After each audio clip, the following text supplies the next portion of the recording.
Lucy menggandeng Louis untuk duduk di sofa dekat tempat tidur. Lucy duduk bersila di atas sofa, dan menghadap ke arah Louis. "Lihat aku." Lucy memerintah seperti anak kecil. "Apa?" Louis menoleh ke samping dengan malas. Lucy langsung mengajukan berbagai pertanyaan kepada Louis, dia terus merengek dengan manja seperti anak-anak. "Kamu kemana saja? Kok lama sekali? Kenapa kamu mengantar wanita itu pulang? Siapa dia? Apa hubungan kalian? Begitu pentingkah baby sister itu sehingga kamu terus memperhatikan dia?" Louis menghela nafas berat kemudian menatap Lucy. Dari sikapnya itu, Lucy bisa menebak kalau dia telah salah dalam berbicara, sehingga menyinggung Louis. Lucy merasa sedikit takut. "Pertama, kamu telah salah paham. Dia adalah Winda. Dia bukan babysitter. Tapi, dia adalah perawat pribadiku. Dan sekarang, dia adalah kekasihku. Karena kepribadiannya yang ramah terhadap orang lain. Bersikap baiklah kepada Winda, dia tidak seburuk yang kamu kira. Aku rasa, dia bisa menjadi sahabatmu seperti diriku dan sepupuku." Louis menjelaskan semuanya dengan panjang lebar kepada Lucy. Lucy menatap Louis dengan mulut menganga. Dia tidak percaya dengan apa yang baru saja dikatakan oleh Louis. Karena, Louis yang dia kenal sejak kecil itu tidak sembarangan menyukai seorang wanita. Apalagi dia hanyalah wanita biasa. Tidak mungkin. Tidak bisa. Ini tidak boleh terjadi. Wanita itu bukan kekasih Louis. Atau Louis hanya berpura-pura dan menjaga jarak denganku? Karena merasa tidak enak hati kepada sepupunya itu? Lucy masih berusaha menyangkal semua kenyataan yang ada. Tiba-tiba, Lucy menggeleng-gelengkan kepalanya, air matanya mulai mengalir dan tubuhnya mulai terguncang. Tidak disangka, setelah mendengar semua penjelasan dari Louis, dia malah menjadi seperti ini. Louis menjadi sangat khawatir dengan keadaan gadis itu. "Lucy, tenangkan dirimu. Kendalikan emosimu." Louis mencoba menenangkan Lucy. Lucy mendorong tubuh Louis hingga terpental ke belakang. Kemudian, Louis segera berdiri dan memeluk Lucy dengan erat. Gadis itu meronta-ronta, menangis terseduh-seduh sambil memukul-mukul dada bidang Louis. Louis tetap memeluk tubuh yang sudah tidak berdaya itu. Lalu, perlahan-lahan tangisnya mulai mereda. Sampai akhirnya gadis itu tertidur di pelukan Louis.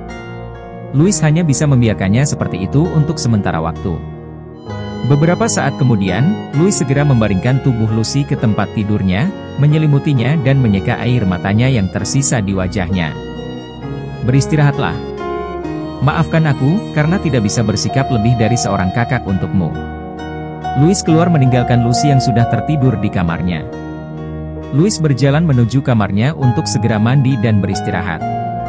Setelah selesai mandi, Louis berbaring di tempat tidurnya, dan melepas semua lelah yang sudah dia lalui hari ini. Matanya mulai berat, sampai akhirnya Louis menutup matanya dan tertidur.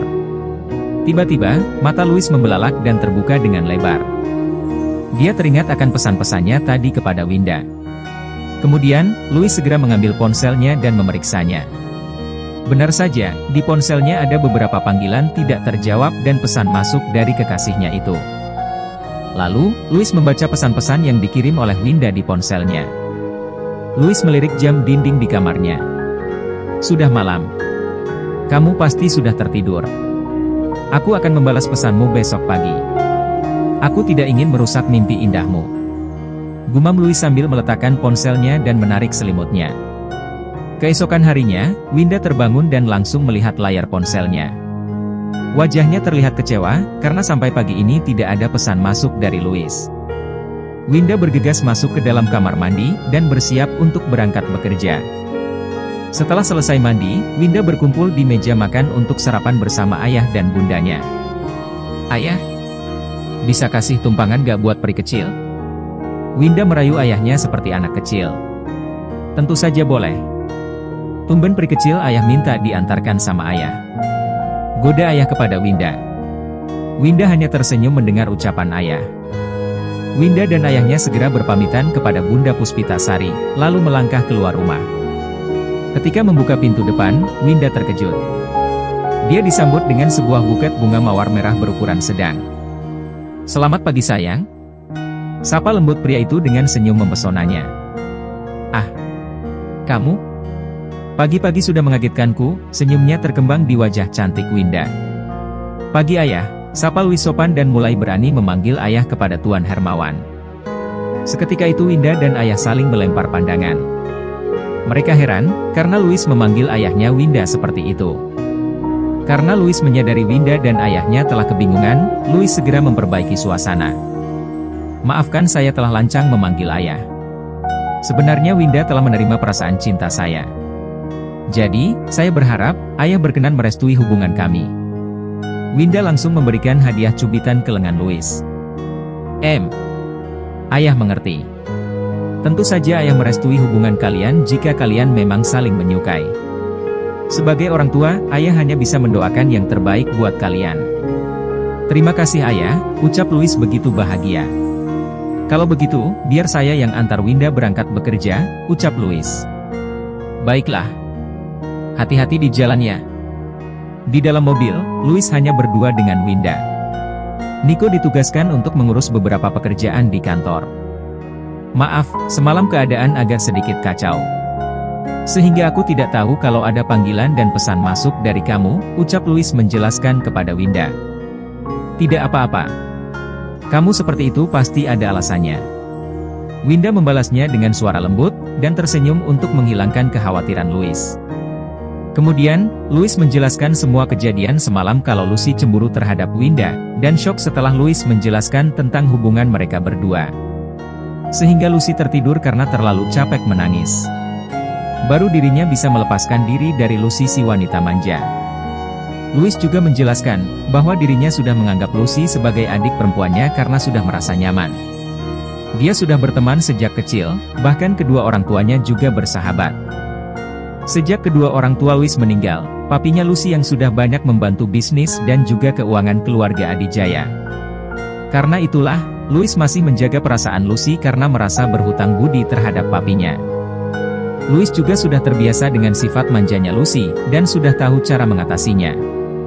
Karena mereka sudah bersama sejak kecil. Sudah 4 tahun mereka tidak pernah bertemu sama sekali. Karena Lucy melanjutkan kuliahnya di luar negeri. Pada kenyataannya, sudah 4 tahun Lucy masih tidak bisa merubah dirinya untuk bisa menjadi mandiri, dan terbiasa sendiri tanpa Louis. Beberapa saat kemudian, mobil Louis berhenti di parkiran rumah sakit. Selamat bekerja ya sayang. Semangat! Ucap Louis memberikan semangat kepada Winda. Iya. Terima kasih sudah mengantarku. Ucap Winda sambil tersenyum manis. Masuklah, dan bekerja dengan sepenuh hati, ucap Louis sambil mengusap lembut kepala Winda, kemudian mengecup keningnya. Baiklah. Kamu juga hati-hati di jalan. Bekerjalah dengan benar di kantor, jangan banyak melamunkan diriku. Winda keluar mobil sambil tertawa membalas Louis. Louis pun tertawa sambil menggeleng-gelengkan kepalanya melihat tingkah Winda yang membalas kejahilannya. Kemudian, Louis melajukan mobilnya meninggalkan parkiran rumah sakit Kencana Medika. Perjalanan pagi itu di pusat kota Yogyakarta sangat ramai dan begitu padat. Sesampainya di kantor, Louis disibukkan dengan pekerjaan yang masih menumpuk untuk diperiksa. Sore hari, setelah pulang bekerja, Winda membantu bundanya yang sedang memasak di dapur. Bunda Puspitasari, wanita paruh baya itu sangat aktif, meski kesehariannya hanya dihabiskan untuk mengurus rumah tangga. Tuan Hermawan menyarankan untuk memakai pembantu di rumahnya, untuk membantu Bunda agar tidak terlalu berat. Namun, Bunda menolak. Tidak lama kemudian, bel rumah berbunyi. Ting tong. Mungkin itu ayah sudah pulang nak, kata Bunda kepada Winda. Biar Winda yang buka Bun. Winda berjalan menuju pintu depan dan membukanya. Benar kata Bunda, ayah sudah pulang. Setelah ayah masuk, Winda segera menutup pintu. Kemudian, ayah menoleh ke arah Winda dengan heran. Ada apa ayah?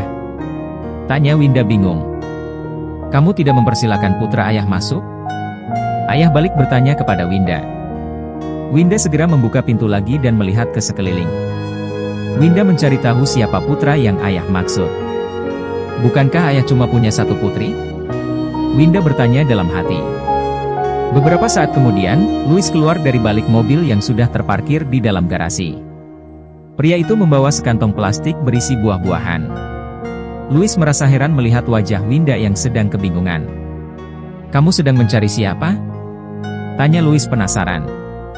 "Apakah ayah tadi datang dengan seorang pria?" "Ayah bilang pulang bersama putranya." "Mana dia?" Winda masih belum sadar dengan putra yang ayah maksud. Gadis itu masih mencari ke sekeliling. Namun, dia tidak melihat orang lain selain Louis di depannya. "Hahaha. Akulah putra yang ayah maksud," ucap Louis dengan percaya diri. "Harap bersabar ya. Sebentar lagi ayah akan benar-benar resmi mempunyai seorang putra, dan sekaligus beberapa cucu." Goda Louis mendekatkan wajahnya ke wajah Winda dan tersenyum jahil. "Mulai lagi," kata Winda dengan nada mengancam, tangannya bersiap mencubit pinggang Louis. "Ampun." Louis menyatukan kedua telapak tangannya dengan wajah memelas. Bunda sangat senang melihat kedatangan Louis di rumahnya. Lalu, Bunda segera memeluk pria itu. Bunda mempersilakannya untuk duduk, kemudian Bunda berjalan menuju dapur untuk membuatkan minuman kepada Louis. Setelah itu, mereka sedang makan malam bersama seperti biasanya.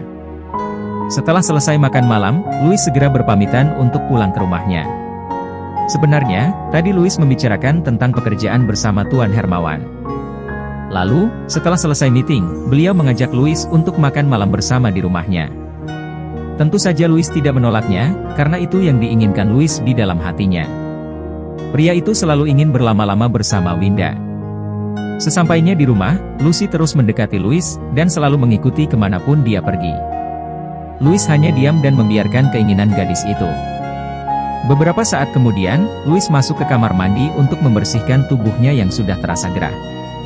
Namun, di saat Louis sedang di dalam kamar mandi, tanpa seizin dari Louis, Lucy mengambil ponsel Louis dan membukanya. Tidak lama kemudian, Louis keluar dari kamar mandi dan melihat Lucy sedang mengotak-atik ponselnya. Seketika itu, Louis langsung berlari dan menyambar ponsel miliknya. Dengan wajah memerah menahan marah, Louis memperingati Lucy yang sudah lancang membuka ponsel Louis tanpa seizin dari pemiliknya. "Kenapa kamu membuka ponsel orang tanpa izin dulu kepada pemiliknya?" ucap Louis dengan kesal. Dia benar-benar tidak suka dengan perilaku Lucy yang sudah kelewat batas. "Aku membiarkanmu dekat denganku. Tapi tolong, jangan membuka barang-barang pribadi milikku. Aku sudah katakan padamu, kalau aku tidak bisa memberikan perasaan yang lebih dari seorang kakak," ucap Louis dengan tegas. Lucy hanya bisa menangis mendengar kata-kata penolakan Louis terhadap perasaannya. "Kenapa kamu tidak mencoba untuk menerima perasaan sepupuku itu? Bukankah dia sangat menyukaimu?" "Lucy, bukalah hatimu untuknya," ucap Louis menasehati Lucy. "Aku tidak bisa. Aku tidak menyukainya." "Perasaan suka itu tidak bisa dipaksakan," jawab Lucy dengan kesal. "Nah, itu kamu juga tahu, kalau perasaan suka itu tidak bisa dipaksakan," balas Louis. Seketika itu, Lucy terdiam setelah mendengarkan kata-kata yang diucapkan dari mulut Louis. Lalu, Lucy hanya bisa berlalu pergi dari hadapan Louis tanpa berkata apapun.